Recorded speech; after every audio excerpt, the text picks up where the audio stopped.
Greetings, everyone. Good evening. You have your boy Yakarius with you, and you have my co-host for today, Kasim. Kasim, say something. Greet the people, man. Assalamu alaikum. How y'all doing? Okay, peace, everyone. Welcome. Welcome to the debut of Beyond Bars, right? Where we will be discussing all type of issues related or relevant to people that are either formerly incarcerated,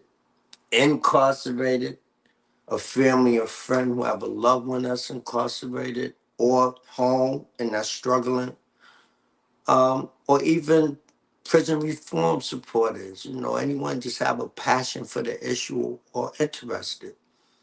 But we mainly want to reach out to people that's formerly incarcerated because we're not limited here to being in the same city, right?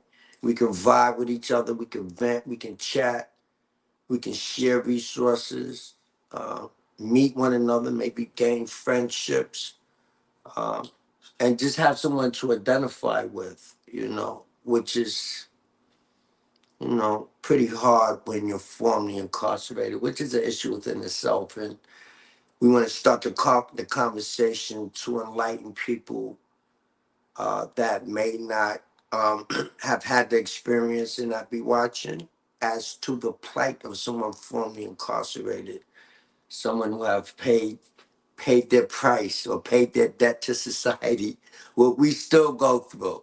No, that debt is not paid. It's never paid in full. So we want to start a couple of conversations. Maybe we can make life easier for those coming behind us. We have to make some noise. And when you're in this position, it's hard to make noise because who cares, right? About someone that committed a crime and is formerly incarcerated.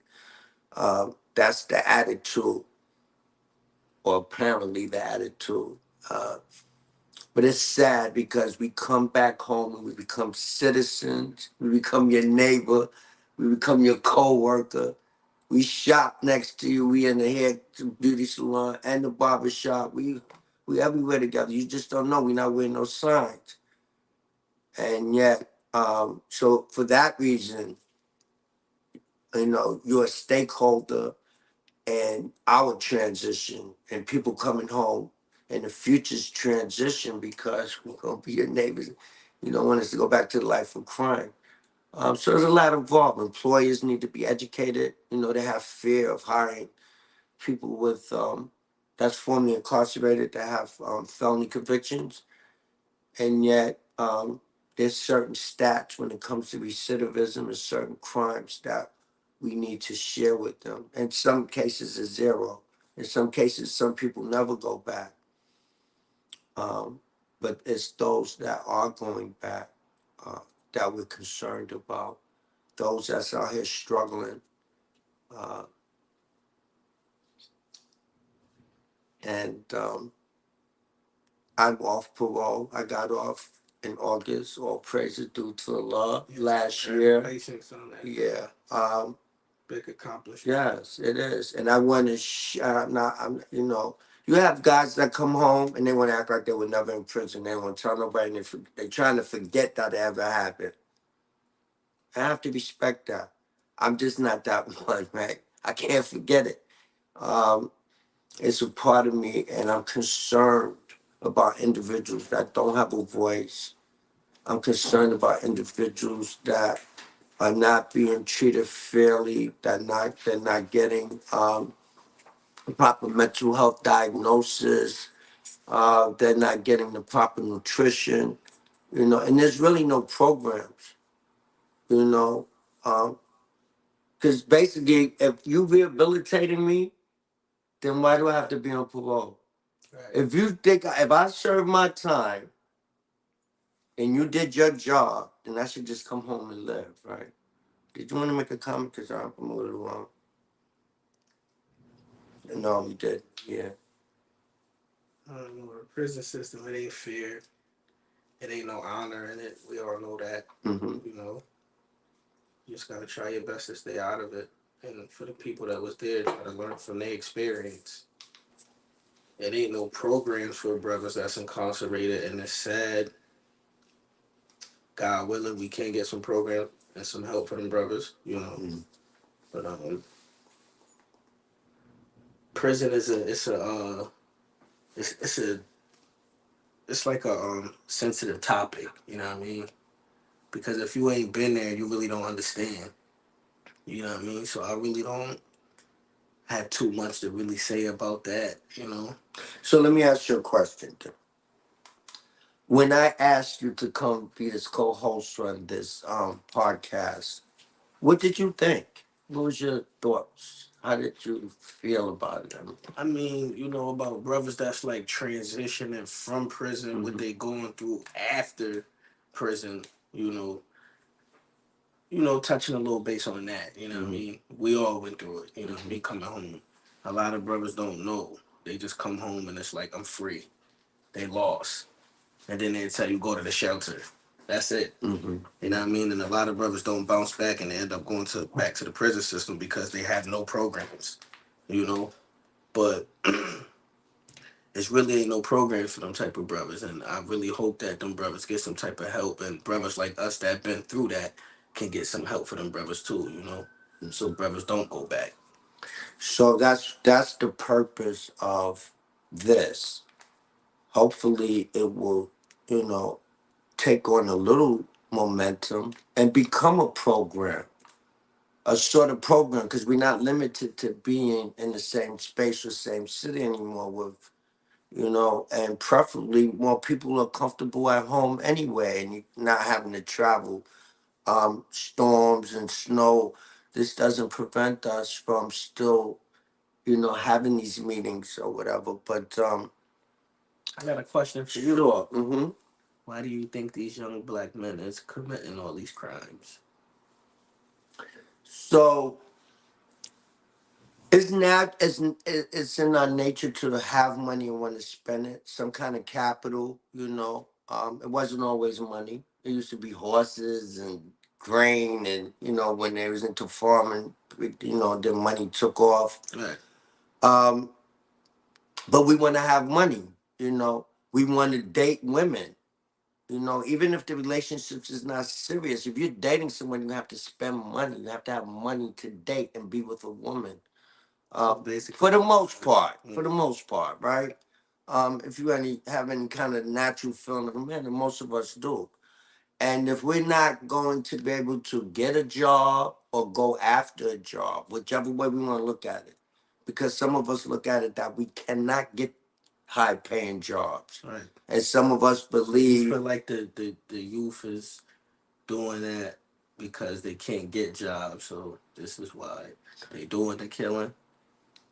you said killing, you said committing crimes. He Yeah, wasn't specific. killing, committing crimes, you know, I'm saying that when it's they, all you know, that in general. it's generational. Like you know, the only you know we've been able to make a lot of money in our neighborhoods by selling drugs to each other, right?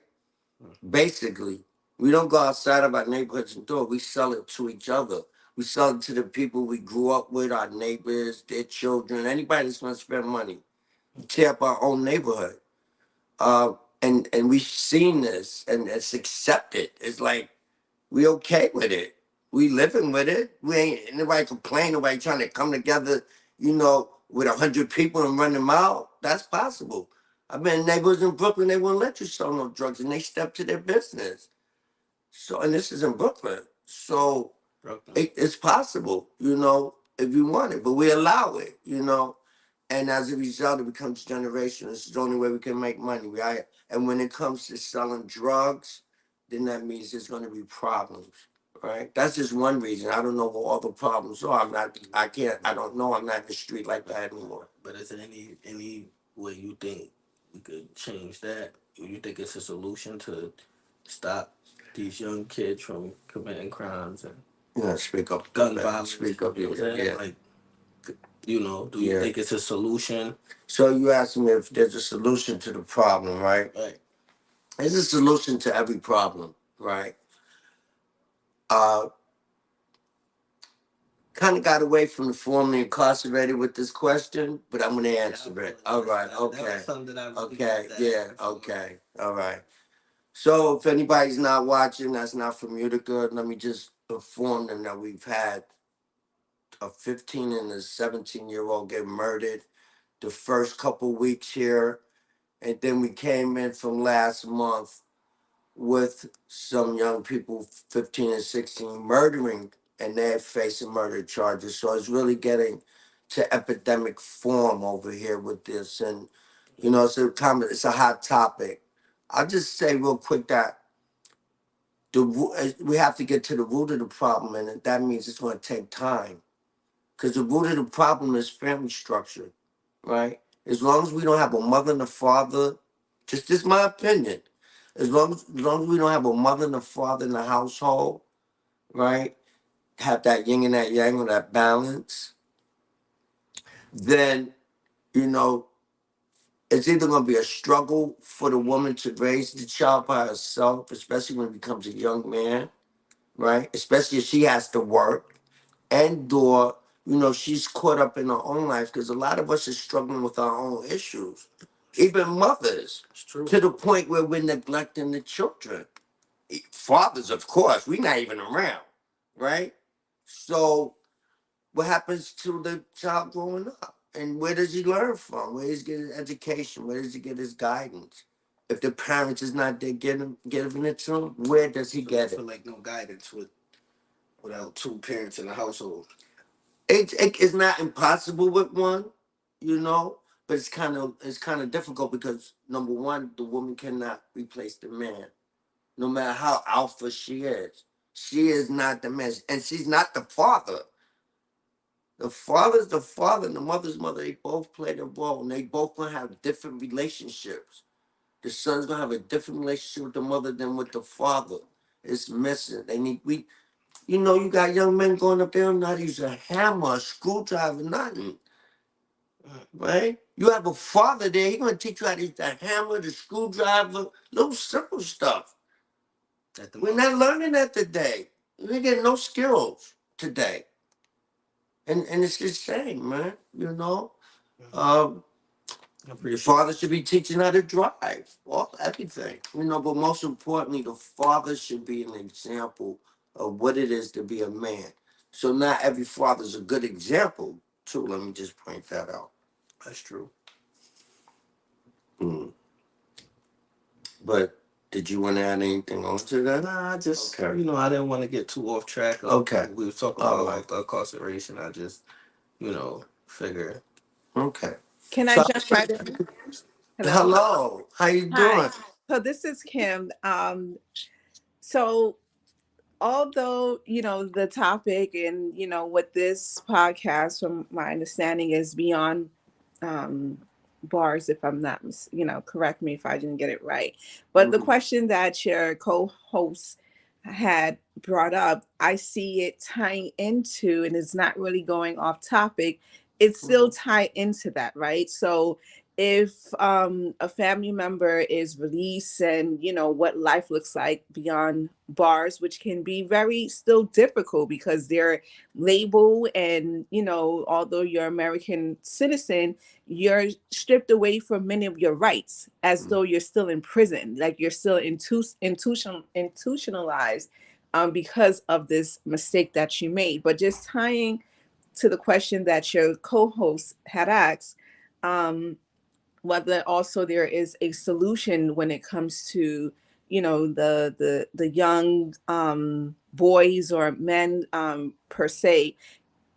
We should focus on preventing it from happening, so that they don't have a story of beyond bars, right? This is where you can Right. stop it, and we should focus on prevention. And if it does happen, right, how can we still support that young man who is about to go into adulthood, so that he's not experiencing the same thing as a relative may have experienced, when they were released from prison. Right. And just one other last thing, that there are programs and resources out there to help individuals after they're released from serving their time. And many of us just don't know about it. And it's also important that people like myself, and I'm going to start talking the talk, investing in those programs that is helping in those who have served their time, their release, and they need assistance with housing. They need assistance with finding employment. They need assistance with getting an ID. The government don't give you money for you to turn around and get an ID once you're released from prison. So how can they turn around and get back their life and not be labeled as a felon, right? How do you get your name back, that's on your birth certificate, and you're not being identified or labeled as a felon? And America has a problem with doing that. We turn around and we continue to label, more specifically, our black men once they're released from prison, that they're still criminals. No, they've made a mistake. They served their time. Now let's help them reintegrate back into society so that they can become contributing citizens. If we continue to keep them where they're at, they're not going to be able to contribute. And that is the end goal. That's where we want them to be. And of course, that's going to make them feel good and not return back to prison. So I say all that to say the question that he asked does tie in my opinion. It ties into beyond bars because you want to prevent it from happening. And if it does happen, how do you stop it so that it doesn't go so far? Because America would lock up a 15-year-old for 25 years to life. Mhm. Keep it real. So Yeah. I'll stop right there. It's actually an industry. But before I go, I just want to make sure I understood what you said. Did you say that you don't get ID when you're released from prison? No, they really No, don't. When you coming they don't home help now, you. they Like don't help you. You gotta do your own right. research, and you know what I mean. You got to They get your don't. own. They're not giving you the money. You need points to get an ID, See, right? the thing is So this too. You know when you No, come wait a minute. home. Wait, hold on. I just wanted to, because I was released from prison. I remember Yeah, something me too. different. January So, 31st, 2022, I was released from Mohawk right. Correctional Facility, and they're gonna give you a piece of paper with your name. That's nothing. You gotta go. They don't give you No, the you don't picture get. no more. You get a prison ID. That's only That's what I mean. Yeah. That's Okay. Hold temporary. on. Wait a minute. Slow down. You don't want Okay. to That's walk around with a prison identification. ID, right? Bro, I opened up a But bank account with that identification listen, what because I'm I have my saying is, picture on it. after a while, that expires. Of You course, can't but have a you prison have ID, 90 days though to right? transfer. Listen to So, me though, and then you have the release papers right. that count for like 5 or 6 of the points. Those Yes, yes, release papers are DMV. yes, I it don't goes know if towards you your know that. points, but you had to still go to DMV Yeah. on your own. You gotta have them points. You gotta. They're gonna run you back and forth. You gotta go down there. You gotta bring this down there. You gotta bring that down there. You still gotta put in your own work to get an ID. and to add to Prison don't that, do that for you. who You do is that on your own. suppose a person doesn't have the I mean, money? I've done it. What if and where I was mostly coming from is the resources, right? What if a person does, like, you can't walk up in the DMV, and even if you have all your points, right? Say I got Mm. all my points. If you don't have the money, you're not getting an ID. Right. True. You gotta True. Now have the that's a money. different You gotta issue. have the money too. That's That's a another different fact. issue, You gotta right? have. They don't even tell you that. Like, yo, you gotta have so and so amount of money. Just Okay. luckily, I had money in the job Yeah. to pay for my ID, but they don't even tell you that. And they kept running me. Oh, get these papers from parole. Oh, get these release papers. Oh, get these papers from here. Oh, we need your birth certificate. Oh, I just came home. What are you talking about? It wasn't no program for that. I had to do that on my own.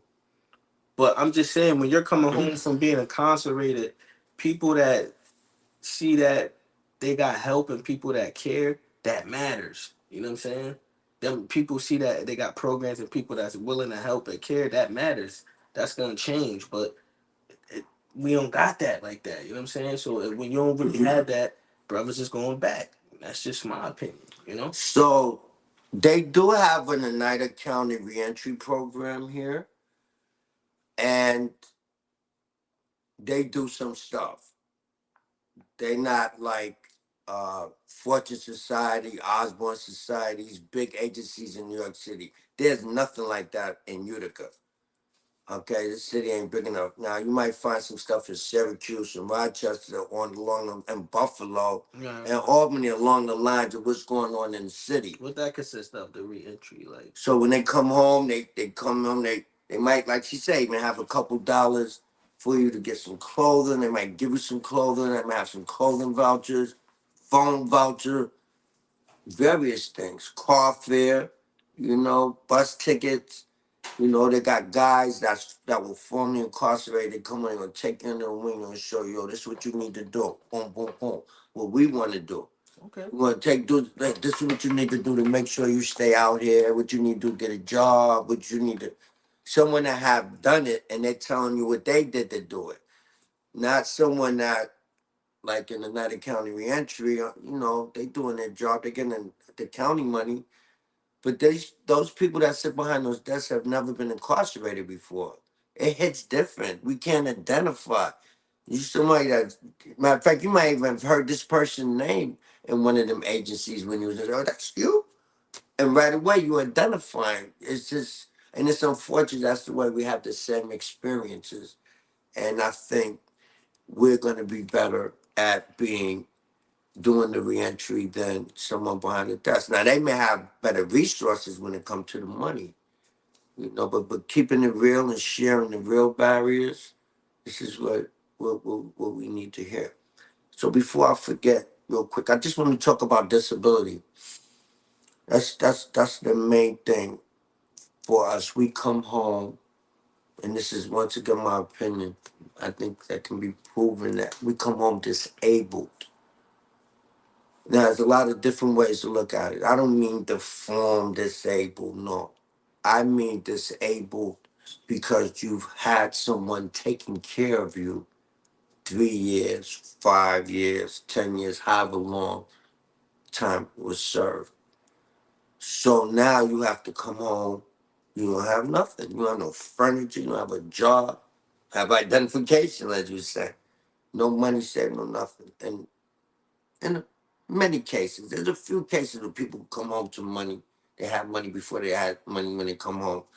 But for the most part, when you come home, we got to struggle. We got to start all over again from scratch. Ain't got a car, nothing. So we're disabled. And we need somebody to help us until we. But the problem in some cases is we go to family, our family know. I used to say inside when I was facilitating, your family, when you get released, they don't have a piece of paper with a bill and say, okay, I sent you $10,000, you're 10 years in there. When you gonna start paying me back? And they're gonna say that, right? Why? Because they know you couldn't do nothing for yourself. But now when you come home, now they expecting for you to kind of what? Get on your feet, start looking for a job, start making some money, right? It was different when you're inside. That's the disability I'm talking about.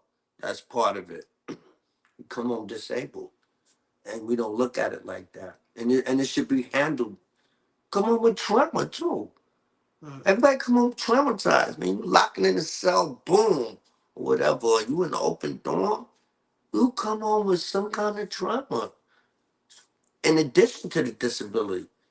But who cares, right? Who cares about a dude that committed a crime? We ain't human no more. Who cares, right? I definitely feel like when you do time, mentally and emotionally, it do damage you. You know, mentally and emotionally, it does. But for some people it do disable. You know what I'm saying? Like you said, and some people it don't. But I mean, for the most part, I feel it could be a learning experience too. You know, Oh, it is a for learning a experience. lot of people, I know it's like a gift and a curse at the same time because it changed a lot of people's life. You know what I mean? A lot of people went in there and they came out just great people. You know what I mean? Got college degrees. Came home, got a couple businesses, and changed their life around. So it's like Mm-hmm. it's a toss up with that. But you did make a good point. I see it every day. I see people struggling coming home. I struggled coming home. Mm, right. So we got a comment from Angela Carr, right? Okay. She says, but if you don't have the information, you're lost. And you're correct. Information is everything. So let me Yeah, that's just true. share. I used to facilitate inside. I facilitated in Attica. Okay. I facilitated in Livingston and Cayuga. I was working with guys in transitional services, getting ready to go home, and within 4 months. And so I used to ask straight up before it was like 2 week sessions. So they come in for 2 weeks and we get a new group. So it's like revolving. Um, I used to ask straight up because we're supposed to talk about how to fill out applications, resumes, how to conduct yourself. So before I even get into all that, how many people want to get a job, going to get a job when they go home? I would ask them straight up. Right. And there would be a few. So how many people not going to get a job? 5 or 6 people raising their hand. What you going to do? I'm going to keep it official with you, OG. I'm going to go home and sell some drugs. So I'm already starting out with this, right?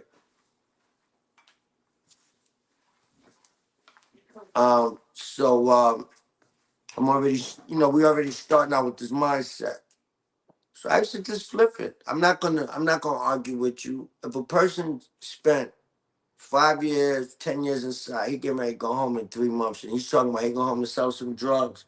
I doubt if there's anything I'm gonna say right now I'm gonna change that because you've been thinking about this for a minute, right? But what I do is I flip it and I say, okay, if that's what you're gonna do, then have a goal. And I go right on the blackboard, $250,000. It could be more or less. Set a goal and get out, right? If you really gonna do that, set a goal and get out and try to get into something legal because there's no longevity in selling drugs, right? There's too many alphabets out there. The FBI, the ABC, the DEA, and Homeland. But the one that you can't beat is the snitches. They win in the game. I mean, That's how they make all the bucks. I'm sorry, I'm running my mouth. the piggyback on Angela Card, what she said about if you don't got the information, you lost. That's true because if you don't know nothing about these programs or know anything that can help you, you really don't know where to get help from. You don't know where to go. You really lost. The only thing they're gonna tell you is go to a shelter. Nobody really want to go to a shelter, man. Let's be honest. Coming from prison and going to a shelter is like coming from jail, going back in a jail. It's coming from a stressful situation going to another stressful situation. That's not the solution. That's not real help. Go to a shelter. You know what I mean? So if you don't have the resources and the information for that help, you're lost. It's over. Who's gonna be the people to give them that information when they come home? That's what I'm saying with the programs. They have to be more vouchers and more programs reaching out. I'm talking about making visits to these incarcerated brothers that's coming home soon, looking up their release date and going up there and asking them, do they need help with these programs and this what these programs can do. I mean, that's my opinion. Mhm.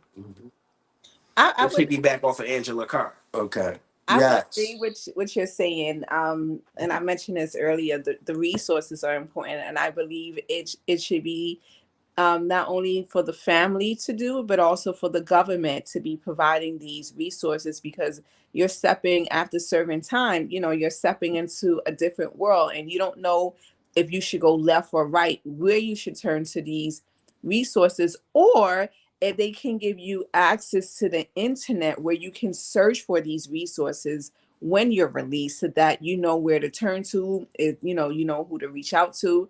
But this also goes to case management before you're as you're about to be released. That involves your family being involved.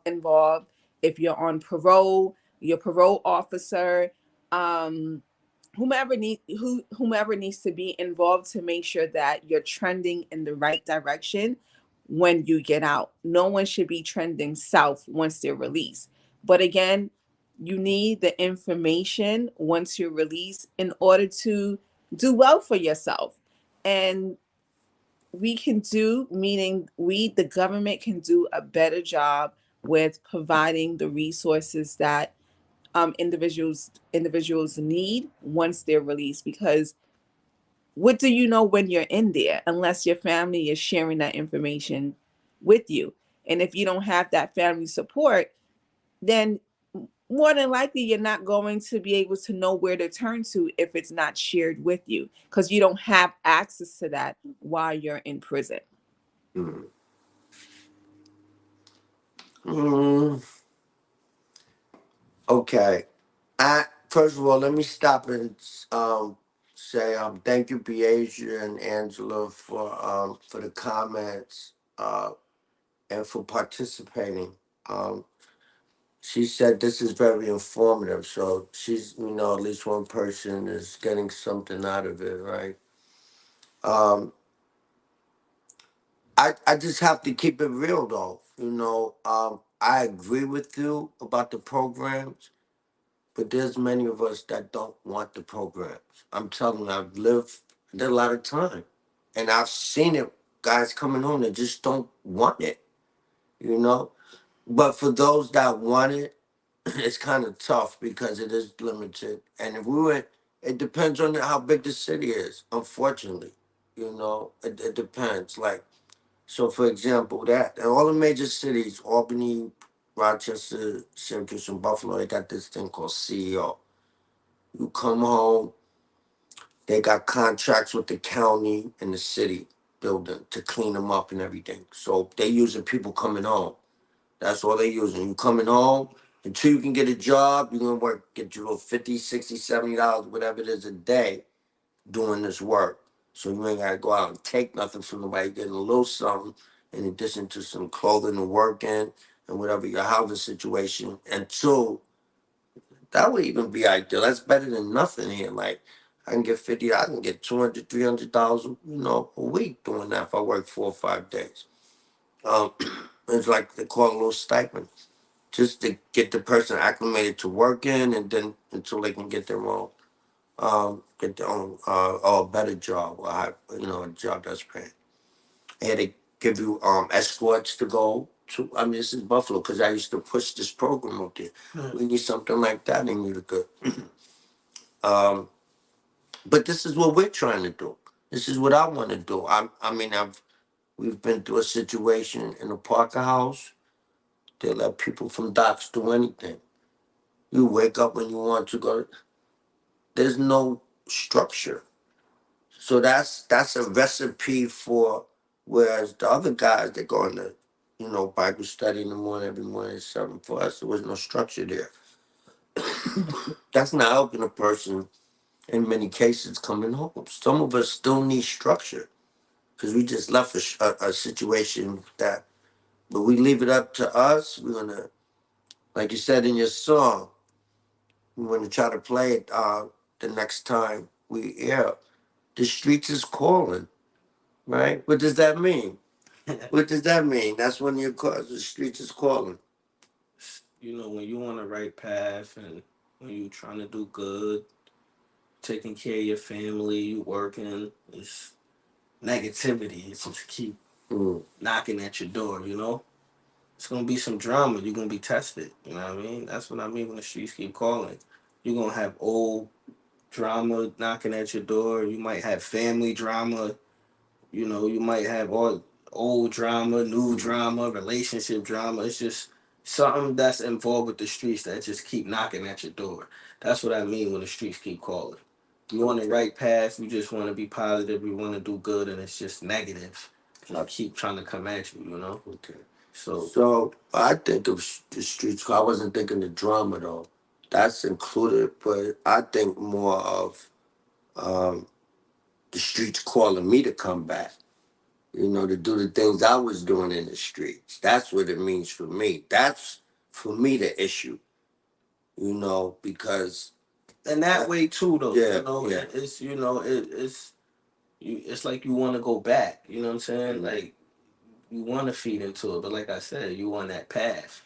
You know what I mean? You can't. So Mm-hmm. it's just keep calling, but you got to keep, you got to keep curving it. I mean, that's my thoughts when I wrote the song. Okay. You know, So how long have you been home now? I've been home 2 years. 2 years. So January what have kept you? 31st Yeah. this month will make 2 years. 2 years. Yeah. So what have kept you grounded? How have you been coping with the obstacles and barriers? To be honest, and I don't mean to sound biased or anything, but just my religion just kept me grounded, you know, praying and just keep praying and being faithful to God. That's the only thing that keep me striving and keep me going and keep me strong when I'm feeling like I'm at my worst. When I ain't got nothing, I go to the masjid and I go into salat.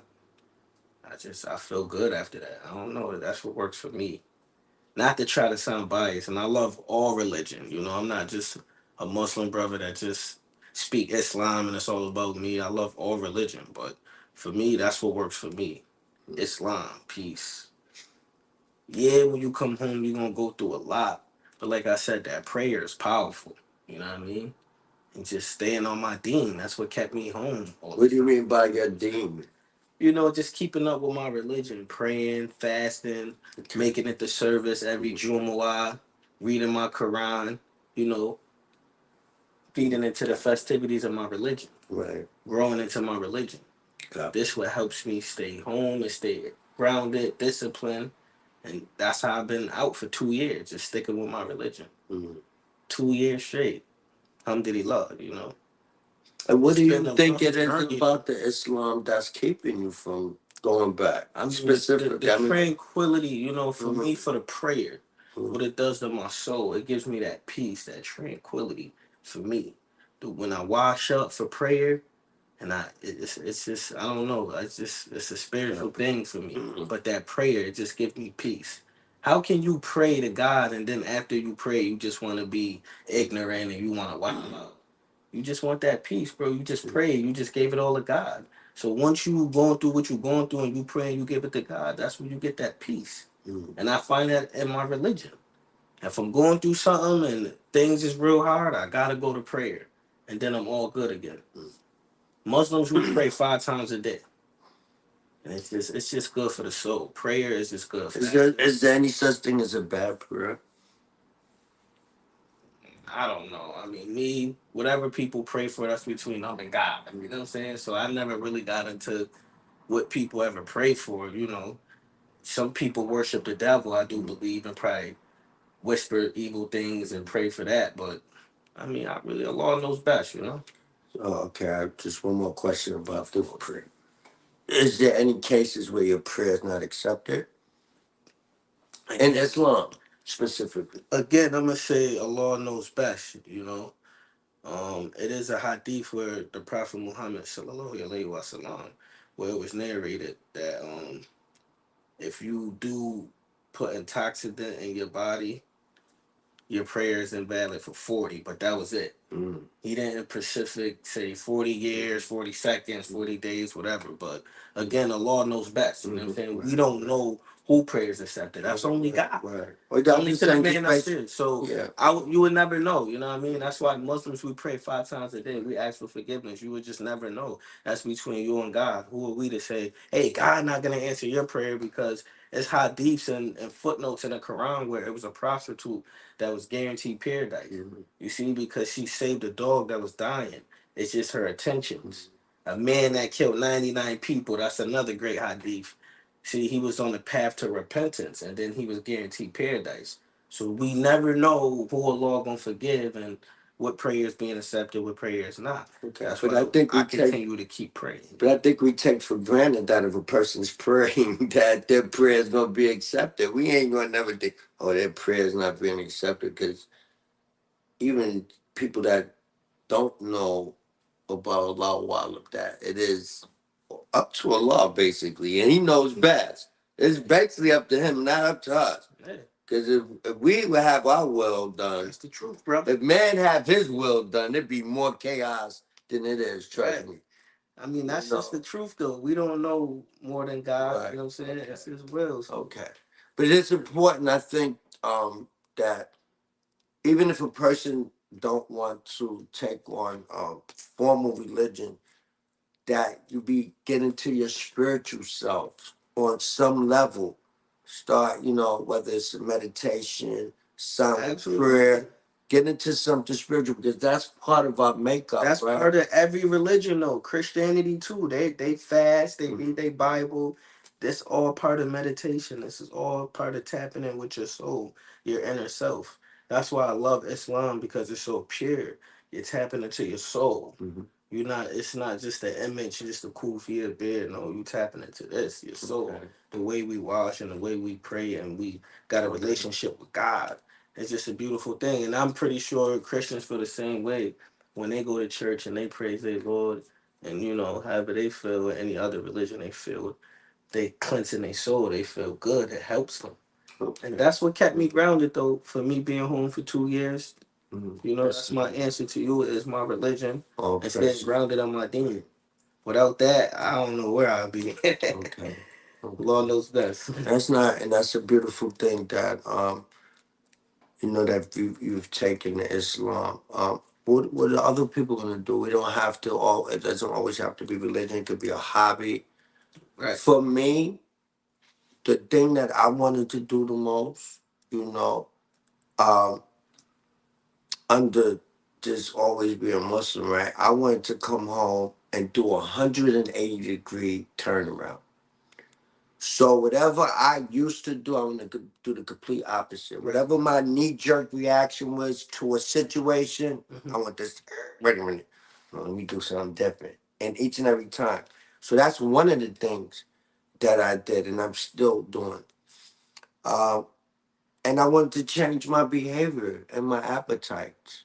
I know I had to in order to stay free Right. and to achieve some of the goals that I came home with. I came home with wanting a car, wanting a job, and want my own place, right?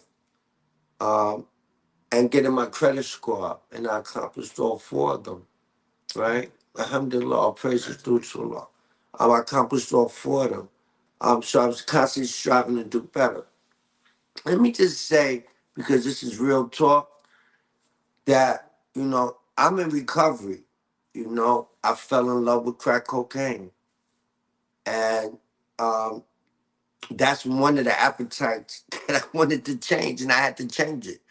Now I prefer to have money in my pocket in the bank opposed to giving it all to somebody over a drug, right? It's definitely a different lifestyle. Me just sitting here. But when I was caught up in that, I couldn't see being in my own apartment with my name on the lease. I couldn't see my car being parked outside. I couldn't see me talking about having to go to work in the morning. Sometimes I was working though. I was a little crap going to work to get that money so I could get high. It was all going to the dealer. Right. 95% of it. I might have got a pack of cigarettes, two out of it, or whatever, but that's just how bad it was. And I wanted to get out of it. I couldn't envision this. I couldn't envision it. You feel like Islam helped you? Islam in prison, unfortunately. I had to be taken away off the street so that I can be taken away from that self. Because, to me, I know I got two selves in me. I got one that wants to draw me back into the street, right? Still. And then I have one that's saying, no, but you want to do this, that's always straight and doing the right thing. He's dominating me and putting him to bed. But the other dude was winning for a minute. That lower self, he was winning game. He caused me a lot of havoc. Um, so I want to put that in check and change a lot of things. And now we, taking that change to another level. In relationships, a lot of us come home, we messed up relationships with family and wives and baby mothers. And, it takes two to repair it. We come home and we say, listen, I've changed. I'm not that same person anymore. And in their mind, they're like, you have to prove that to me. That's true. Right? You have to prove it. You're going to have to show me. It's going to take me a little time to jack this one because you don't lie to me one too many times. You don't stole from me whatever the case may be. Right? And so that's part of it. Another thing is like I think what I'm finding is I've been home over 3 years now, and if anyone that finds out about my crime or any crime like mine, murders, rape, um, kidnapping, robberies, but murder. If you're hearing about these crimes, whether it's me or somebody else, a lot of times you treat that person right then and there as if he just committed the crime because you just learned about it. So now you're processing it. You're wondering, am I gonna mess with this person? Is he scary enough? Should be afraid? Is he dangerous? In some cases, it's like that. Do I want to be around him? You made it off parole. So what will help you make it off parole? Like, what was the main thing that kept you? Will help me get off parole. Coming home with the plan to develop a relationship with my parole officer, something I used to facilitate inside. I came home and I practiced what I used to teach and preach. So I used to tell guys, your relationship with your parole officer is like any other relationship, right? If you start off bad with a bad impression, then you're gonna have to now do something to dispel that. Otherwise, you're gonna keep that going, and you're gonna have a bad relationship with someone that really don't want to have to watch you. They rather you be on that pay no mind list, and they do have a pay no mind list, right? I was on that pay no mind list, but I didn't get on it right away. It took about 6 months to get on the pay. I've 2.5 years. Pay him no mind. I didn't even travel. I go to the city. I got to the point where I could go to the city and then call her and tell her, listen, I'm staying at this Airbnb or this hotel. I'll be back tomorrow or the next day. All right, goodbye. You have to earn that. That you know what I'm saying? You have to ask for permission before you go get a travel pass. That's the point that I got to do, and it just came through being honest, Right. not, just keeping her in the loop, being honest and not violating. I wasn't, not out there in the street, not getting caught. I didn't get rearrested for anything. I didn't wasn't suspicious for anything. A couple times they test me and come up dirty. So, but my relationship with her was the thing. Like, she could feel my energy. She knew I was, and I was trying to do one or two things too. They actually asked me to speak. Actually, okay. I'm gonna read some comments too. My Sparkle for your information, guys. Sparkle's in the background doing tech stuff, man. Thank her internally because she made it a little smooth for us tonight, a lot smooth. Um, you want to help me out with reading some of the comments? Or Yeah, you of guys, course. Bring okay. it to the top, bro. When you gonna start showing them? We gonna start there. Okay. The first one is Angela. Yeah. I can't.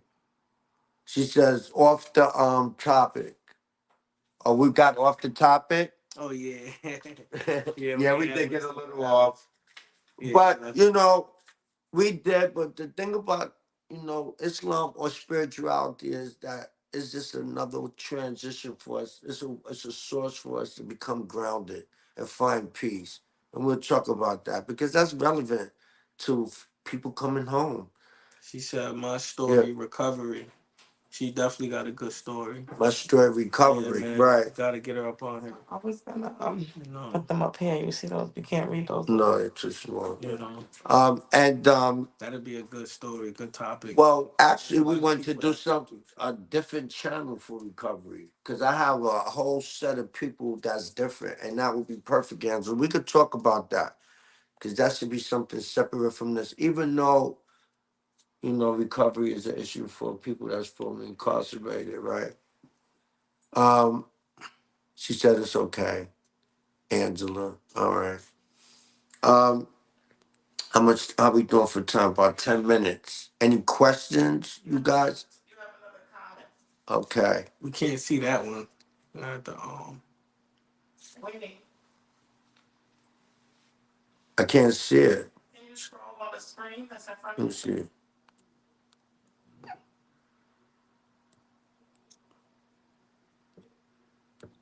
I can see if you like, I can read it out loud. Oh, thank you, Kim. It Thank you. says, this is from Winnie Johnston. Prayer works. We must also recognize that when people keep hitting obstacles, they lose faith. Stay strong, brothers. Mhm. Wise words. Right. Yeah. Much respect. Yeah. And we do. I think from one of the things that I realized is that there's consequences that come with being formerly incarcerated for having committed a crime. There's consequences.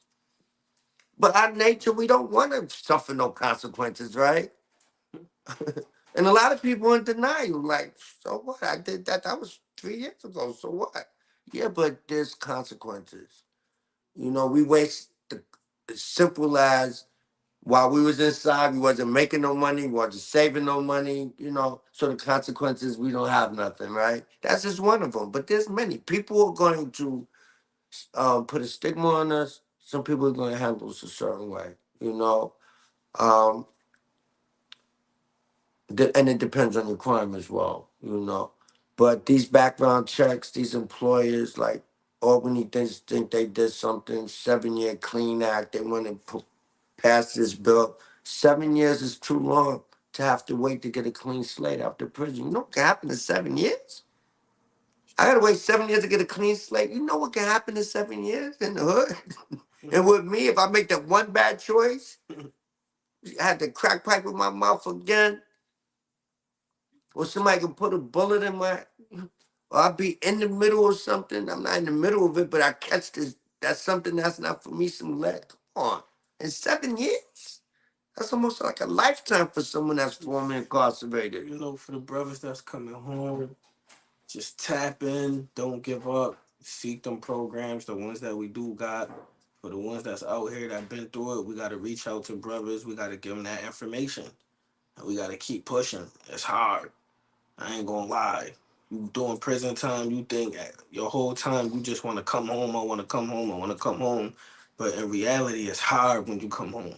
It's really hard when you a felon and you just coming home from prison. Like it ain't that many programs out here.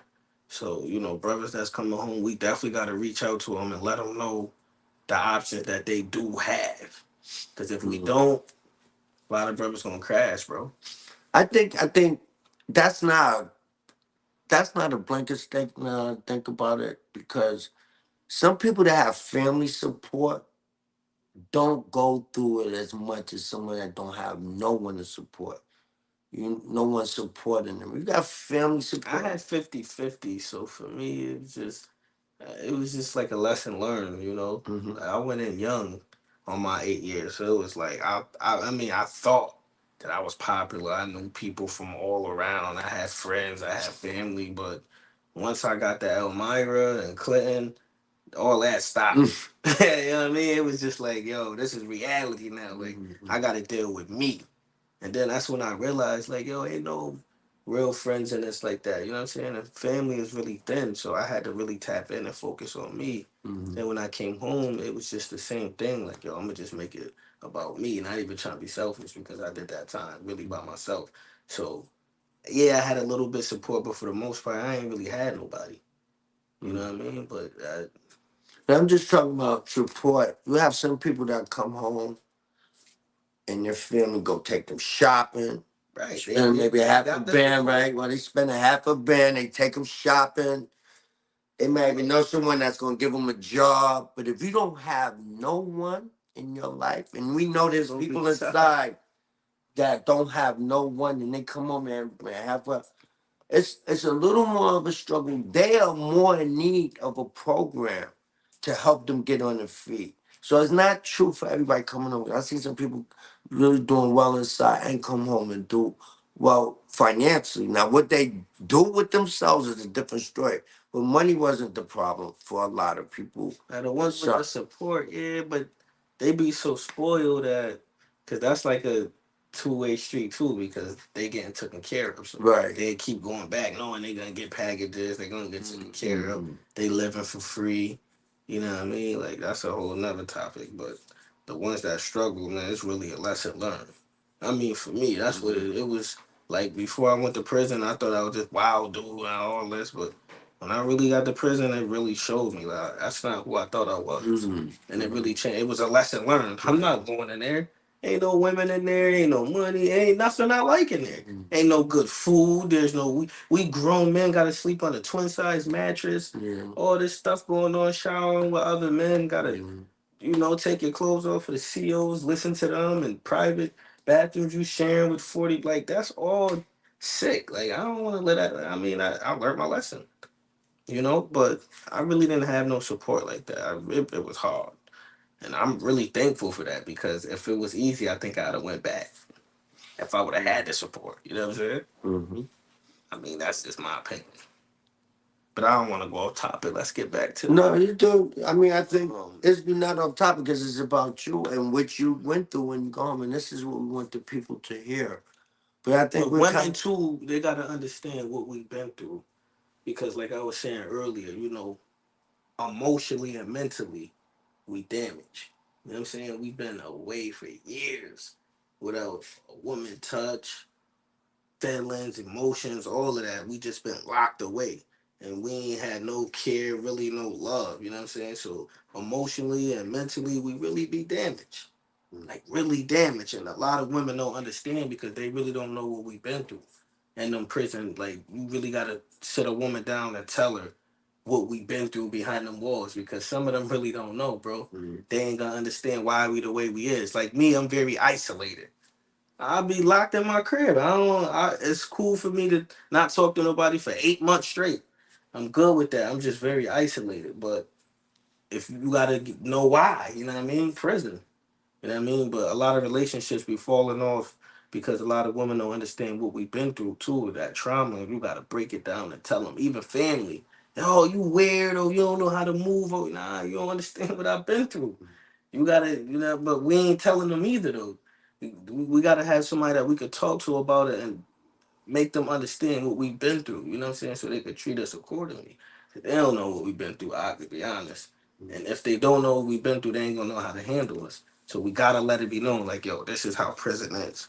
I agree with you. I'm actually Even with the youth, we gotta tell them the truth.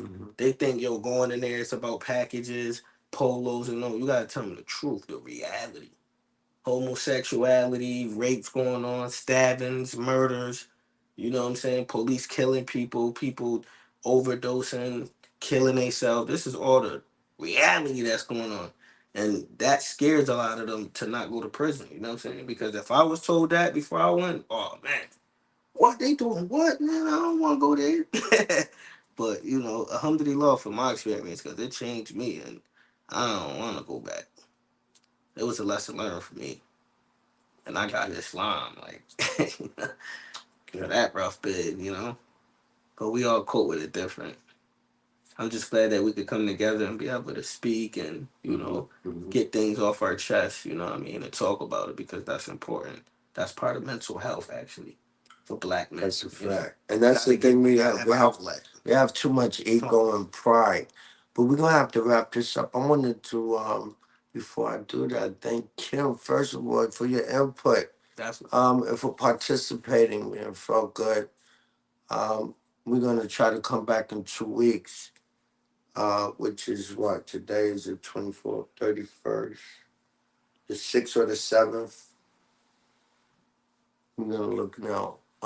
Wednesday, 2 weeks from today, the 6th or the 7th. There you go.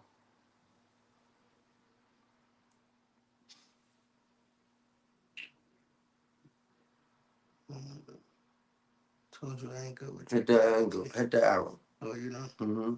There you go. There. Oh, February. So it's the 7th. All right, February 7th, we're gonna come back, but we'll post. Um, if you know, so the whole thing is this is not just for people formerly incarcerated. It could be families. They can have questions. They can have somebody inside. We're gonna cover a range. I'm gonna talk about my book. I wrote a book. If you have somebody inside serving a long time and they have to go to a parole board, My book is free for prisoners. It's called "Are You Ready for Your Parole Board Parole Hearing?" Um, so we could talk about that. There's just a lot to discuss. This was the debut, and thanks for joining, man. And yeah, you want to share your info? Yup. You can catch me on Facebook, Abdul Kabir. You know, anytime you want to follow me and get some insight, you definitely know anything about Islam. I appreciate your patience with me. Assalamualaikum. Do they have to put the whole Abdul in, or could it AB? I don't know if they can see that ABD. Yes, just like this. Okay. A is capital and the K is capital. Okay. Kabir. All right. All right then, guys. Until the next time, man. Peace. Be safe.